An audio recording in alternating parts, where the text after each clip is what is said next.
A Harris campaign organizer says senior officials ordered them to erase voters who asked about Gaza, marking emails as no response so they'd be removed from outreach. No engagement, no persuasion, just ignored. The only clowns are the ones who decided to abdicate on this. We also didn't create a new category for Gaza response out of fear that that category would be leaked. Instead, we were told to mark them up as no response.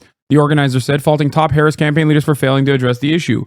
The only clowns out there are those who were in senior leadership and decided to abdicate on this issue, who silenced the Palestinian speaker of the DNC, who told us to ignore it every time a voter asked us about Gaza. This is a massive failure. Writing this off is throwing away tens of millions of dollars of work. Straight up, it's akin to lighting $10 million on fire. When someone goes and knocks on a door and has a direct back and forth, or someone calls someone, a voter, a potential voter, and has this back and forth, and they mark that as like, oh, unresponsive, throw it away.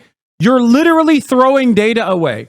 And you're doing that because you're afraid that if that data leaks, everyone will know the sinister truth, that you are avoiding this issue like the fucking plague because you have donors up your asshole. The Democratic Party actively threw away the easiest gimme of all time. Kamala Harris actively ran towards Biden instead of running away from Biden. Not on just Gaza.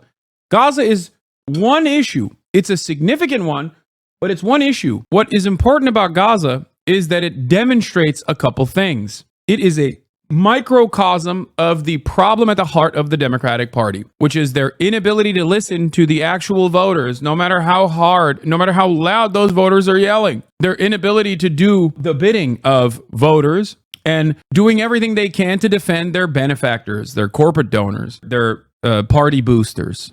This is it. They were willing and did throw away an election. They threw away an election when all signs and all data readily available showed that changing the trajectory and pushing for a ceasefire actively would most likely have seen at least a 6-point swing in some of the key states. Democrats did nothing because Trump was worse, and Trump won because Democrats did nothing. Yeah, it's that simple. If you lose to the Muslim ban guy, if you lose the Muslim vote to the Muslim ban guy, and you don't go back to the drawing board and go, how do we fuck up so hard? You want to lose. That's it.